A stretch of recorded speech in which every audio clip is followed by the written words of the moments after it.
Hey there, welcome to another episode of Business Breakthroughs. I'm Neal DiMattino. I'm president of Titan Media Works and your host for today's show. We're going to break through the BS and get real world advice and direction from those who are and have been deep down in the trenches. Today, we're thrilled to have with us Miriam Dick. She is the owner of 180 Management Group. Miriam leads management consulting firm specializing in operations management, serving a diverse range of clients, including nonprofits, healthcare organizations, faith-based institutions, and small business. Today, she's here to discuss a really important subject: bridging the gap, the generational divide. So, please welcome to the show my friend Miriam. Hey, Miriam, how you doing? Hi, I'm doing well. How are you? I'm feeling extremely positive today. What our listeners don't know is this is like take two. We had last week, we were in the middle of a podcast. Everything was going extremely well. We were both engaged. At least I was. I was like, man, this Miriam, she really knows her stuff. And all of a sudden, the electricity in the building went out. And I didn't tell you this part. It was really funny. So afterwards, I went back and I looked to see what we had recorded and where we were. And I think Mhm. you were still on camera for quite a while, and you were looking like, okay, he was here. Where'd he go? What's going on? I was so and confused. I was like, "Is it me? Is it him? Is it me?" Oh, it was an amazing day. Sometimes, that's life. Things happen, right? And Yeah. but that's okay. We rescheduled. We're back, and we're better than ever. And with more information, we're going to talk about the generation gap a little bit more here in just a second. We're going to talk about your business in general. But before we do, I'd like you to tell us just a little bit about yourself and what you're all about. Sure. So I am a consultant by trade. So before I started the business, I was in the consulting space working, for hospitals, nonprofit and for-profit in the mergers and acquisition space. And that really, gave me some insight to start the business. But beyond just being a business owner, I'm a mama. I have young adult children. My husband and I have been married for the last 22 years now, and we actually work together. That's a fun fact. We work together. We've been working together for about 10 years in different capacities, but still in the same office. Oh, I'm amazed. I'm amazed. And we still like each other. That's the other part. It wouldn't be a fun fact if we didn't like each other, but we Well, still that's like right. so. That's right, absolutely. Yeah, I think I told you before my wife and I tried that, and it didn't work out so well. I mean, we're still together, don't get me wrong, but, just, You made it. we found that for us, I mean, during the day, work hours and everything is just better for us to probably be in separate places. It gave us something to talk about when we came back. And plus, my wife made a career change. She was in marketing, and I don't know how marketing led to being a special needs teacher, but that's what she does Hmm. now. So I don't think we could have done that from home. So Sounds it like all she worked out. found But her passion. congratulations for you. Yeah, Well, I mean, thank you. congratulations for you. That's awesome. So, um, look, we've got a lot of stuff that we want to talk about, especially the generation gap, the generational divide, if you will. But I want to talk a little bit before we do that about 180 Management Group. Can you tell me a little bit about what that's all about? Sure. So I'd like to say that we specialize in transformation. We want to come in and transform organizations so that they can meet their mission. A lot of the organizations that we work with are mission driven organizations. And we know that a lot of the organizations in that mission driven space were started by passion, fueled by passion. And passion gets you but so far, and then you need structure. And so we want to make sure that we come in and we support, undergird those who have the passion to do the work in the community, to fill a void or a need in our marketplace. And they just need some help with structure and systems and processes. And so that's what we do. We come in and bring that expertise so that they can do what they do best. And so that's how we start at 180 and continue to grow it in different ways, especially surrounding technology and the implementation of new technology, because it's such a big part of operations these days. Like you just can't get away from it. I know we were talking about that a little earlier. There, when it comes to running a business, you can't not have some sort of technological solutions that help you to run it better. And Mhm. there's so many options out there. It's sometimes hard to cipher through, what is going to be the best option for your organization. And we come in and we help do those assessments to try to figure out the best way to scale, to automate, and do things like that. Right, and part of what you do too is working on the communication part of business. And one of the things, and what we're going to talk about today, is the generation gap, bridging that gap, I should say. And technology plays a big role in that because like Mhm. a person like myself, I didn't grow up with technology. I mean, I came around when we were like still sending up smoke signals, but now today, I mean, and it moves at such a fast pace, and it's really difficult to keep up with. And so, there is a generation gap there, Mhm. and the younger generation kind of has it kind of going on. They kind of know what's happening there, and they can really be a great asset for a company who's trying to, identify opportunities in technology.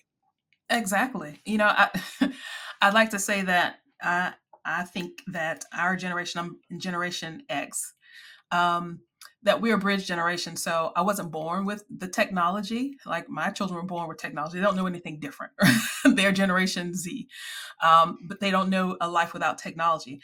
I was about 17, I think, my freshman year in college when we all had to have like a college email address. And that was like a major thing and major mode of communication for college students at that time. We had a computer lab. Not everyone had their own computers. It was up and coming. And I wasn't fully shaped as an adult. So I was able to integrate technology into my adult life and into my work life because of the time in which it was introduced, the stage of life that I was in. And so I'm not opposed to using it because it happened so soon in my adult life. Um, but I also know that a life without it, like the rotary phone or the antenna on the TV. I remember when we got our first microwave. Right? I remember those things. But definitely when you think about technology in the workplace, we're all coming in with different perspectives because of the age and stage we were in, the generation that we were in when technology was introduced as a mainstay. Mhm. It's interesting as a business owner, sometimes you kind of, I've been in business now for 4 decades, and I'm not ashamed to say that.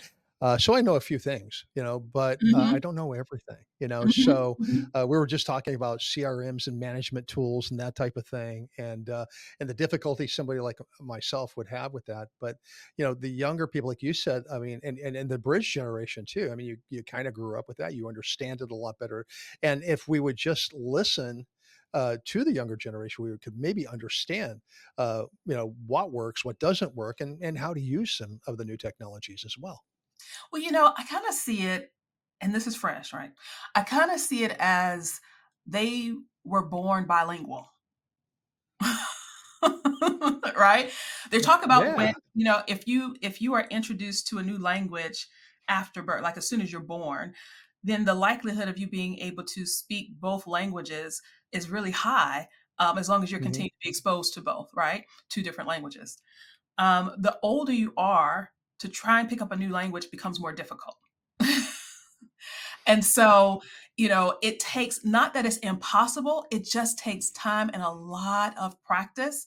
And you know what they say about language? Like, you really aren't going to be very fluent in it if you don't immerse yourself in it. So that means you have to Right. like get into a new culture, stay there, learn the culture, the people, and the language. Tends to develop, the language skills tend to develop quicker after that. And I believe it's the same way with technology. So the further you were away, or let's say the older you are when technology is introduced, the more time you may have to spend learning it, and the more you have to immerse yourself into the culture of technology to really pick up on it. And I think that's where, we struggle sometimes because, as we said earlier, we're talking earlier, we get into our routines, a way of doing work that's comfortable for us, and it's hard to pick up the new language. It's hard to get Hmm. immersed into a new culture because the time it takes for me to get immersed into a new culture, I could have been doing other things. At least that's how our Right. minds, that's how we rationalize the ability to pick up new tech. Is it's going to Hmm. take more time to pick this up than it would if I just went with what I'm used to doing? Not Right. really fully embracing the fact that the idea behind the technology is to make us faster. Right. Right. Right. And doing the things that the way we are, that we've done in the past. We were talking about legal pads and sticky notes and whiteboards and all Mhm, that. And there's nothing wrong with any of that. I mean, I think I still use it, and a lot of people do. mhm. I think you do. But we still need to understand all of the other things that are out, the other technologies, and more importantly, we need to understand for communication purposes, because I can't hand off a sticky note to somebody and expect for the job to get done, Exactly. especially if they're working from home. Exactly. Exactly.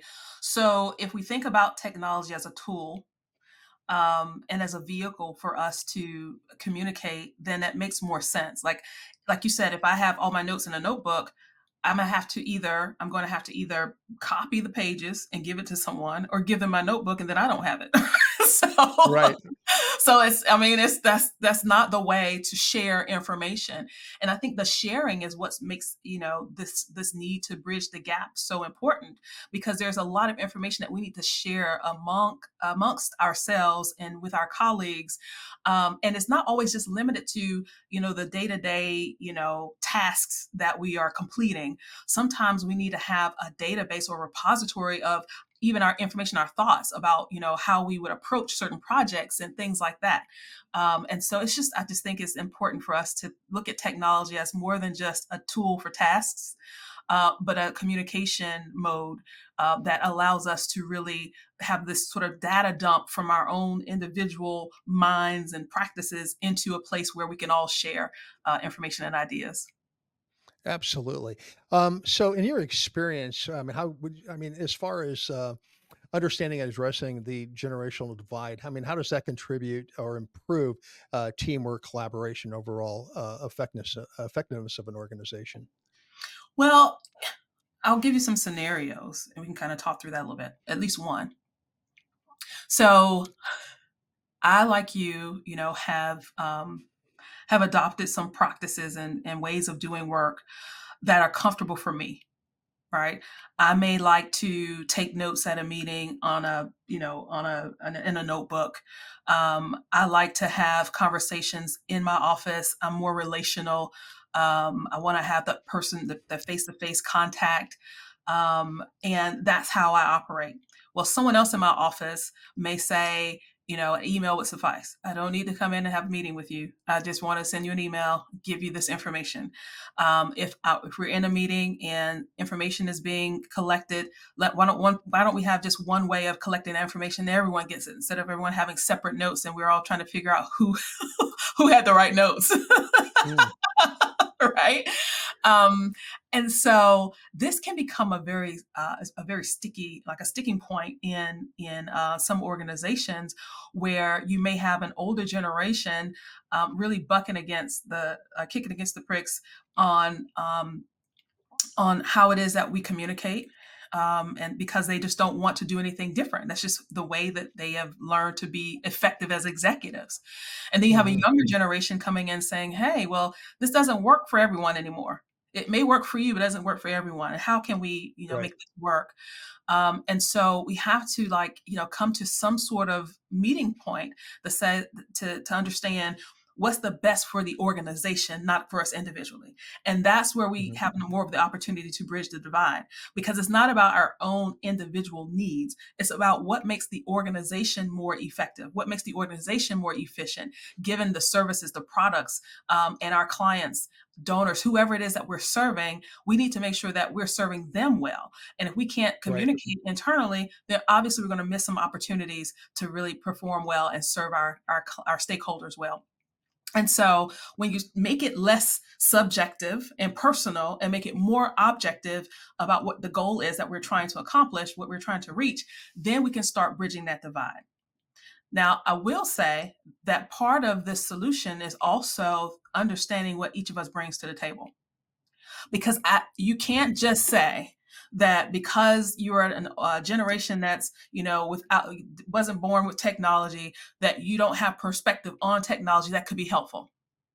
Mhm, Because at the end of the day, we may have a younger generation who has been, never knew a time without technology, but don't understand some of the implications behind technology and what that means for us as people, as an economy in our world today, and how what we need to do to be faithful with using technology appropriately. So Mhm. it's on the one hand, it's the younger generations who may have the know-how as to like the mechanics of technology, but we also need to blend that with an older generation that understands the implications of technology. I like that. That's a great I love that perspective. I think about this a lot. I've always heard there's not a whole lot new under the sun, or there's nothing new under the sun. So Mhm. from, my perspective, I've been in business again, for 4 decades, and I've learned a lot over the years. And there's a lot of things I should have probably learned because I was young at one time and I didn't listen and I just thought I knew everything. So that I thought I was there to rock the world, and Mhm. wish I would have Mhm. learned a little bit more, listened a little bit more. But you know, those things that we've learned over the years from our experience and the wisdom that we've gained, if you couple that with the new stuff that's out there, the new technology, I mean, like we could really rock with that. I Mhm. mean, because I wish we had some of the things we didn't even have. Like when I started in business, we didn't even have a cell phone. There was this thing, it was called a payphone that you had to go to if you wanted to Yes. make a phone call. There was no voicemail. There was no, there was like, it was just different. Gosh, I wish we would have had all that stuff. But now, knowing what I know now and what is available to us, I think, you can couple those things together. So there should be a perfect marriage there, I would think, between older people and younger people. Yeah, I agree with you. But we all have to posture ourselves in such a way where we're open to having the discussion. Right. Right. Wait, Because Mhm, go ahead.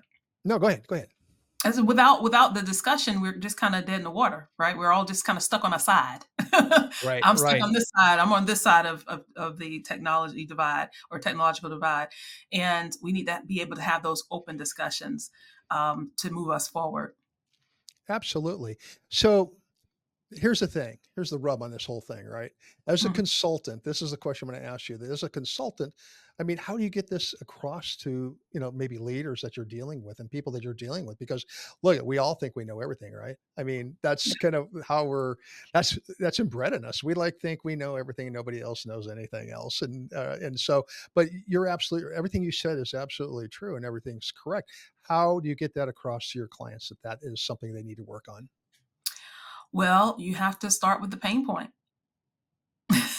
So, whenever there is a pain point experience within the organization, we are struggling to be on the same page, communicate. We're not getting emails out. We're not getting correspondence out to our clients in time. We are struggling with making our deadlines for projects because we're not on the same page with projects. I think we were talking about some project management software just a little earlier. So, it becomes painful. And at that point, you can have more discussions. But if it's like, anything else, if it doesn't bother you enough, you're not going to do anything to fix it. Hmm. Mhm. If the That's problem absolutely correct. isn't if the problem isn't big enough, you're gonna sweep it under the rug or just wait it out. But there comes a Yeah. point when, and I kind of liken operations to infrastructure. Like I watched a lot of HGTV during COVID. And I watched all those shows where they were renovating the homes, and you get the home buyers who are like, "Yeah, I want the fireplace, and I want the bay window, and I want some skylights, and I want, all this cosmetic stuff, right? Just the aesthetics." And they're like, "Yeah, but you need new pipes." Mhm. Yeah, we're gonna have to wire the whole house. Yeah, you got some termite damage, so we got to redo the foundation. And they're like, "What?" Because it costs so much to really, build the infrastructure appropriately, that people really want to focus on the shiny, pretty aesthetics. And when it comes to technology, you have to think about the infrastructure needs. What is it that's going to build the foundation of your organization in such a way where you can put the pretty stuff on top? Right? Yeah. But if you have a really weak foundation and your pipes are all leaky, it's not going to take but a little bit of pressure to burst them. Mm. So you want to have a foundation that's strong, that's capable to scale with the organization as you grow. Because who doesn't want to grow as a business, right? And so when That's you right. start thinking about foundation and structure, infrastructure for your business, technology undergirds all of that. And if you don't have the right solutions, if you don't have enough technologies, not even just the right, but enough, um, Mhm. you could find yourself quickly underwater, pun intended, because you have, so much pressure has been put on your organization to keep up with the growth of, and the movement of the economy, that you just don't have what you need to do that, and you find yourself um, broken and fractured and struggling and in pain. And at that point, you don't want to get to that point, but at that point, people are willing to listen. They're Yeah. like, you know No, what? I get it. We're broken now. Like, come on in, help us Yeah. because we can't figure it out. Yeah, everybody wants to do the fun stuff, the infrastructure, and that's not fun. Maybe it No, is to some people, but like to most people, especially like in our business, we deal with a lot of creatives and they want to create. They want to do the fun stuff. Every week somebody's coming to me, I have this great idea for a podcast. It's like, well, that's awesome. We should do that at some point in time. But before we do, let's make sure that right. we can do everything else that we need to do in order to get to that point, right? And I like the Mhm, leaky pipe thing, and I live in the South. Okay. So we use mhm, duct mhm. tape on everything. But even no matter how much duct tape you put on that pipe, eventually it's going to burst. So Right, you right. really need to replace those pipes like you're talking about and build that infrastructure. And I love exactly what you were saying. That's awesome. Well, thank you. It is definitely I think the one scenario that people can relate to, because they know what it's like to not have a functional home. Hmm. I don't think anyone who's been a homeowner can say that they haven't had some issue with the infrastructure that they had to work on, Yeah, and absolutely. how it really derailed your ability to live in peace in your own home, right? And Hmm. so it's the same way at work. Like, you want to make sure it's functioning appropriately so that you can work in peace. Who doesn't want to do Right. that? Right. Right, and part of that is communicating with people who are different than us, Yes, whether they're yes. generational, it could be cultural, it could be something totally different, Yeah. so, I mean, that's all super important stuff, so I really appreciate what you're saying. Hey, look, we're getting really close to the end of our time together, Oh, unfortunately, and, I know it's hard to believe, right? that's Any final thoughts that you'd like to leave our audience with? Well, I'd say that when it comes to bridging the generational divide, that communication is going to be of the utmost importance. We have to leave space for those different types of communication modes and methods, knowing that generations may have a difference in how communication takes place.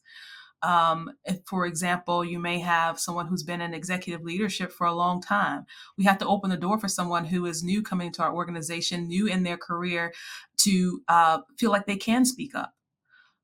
Because again, that generational divide could lead to folks feeling, as though they're insecure about being able to speak up in organizations to say we need to do something different.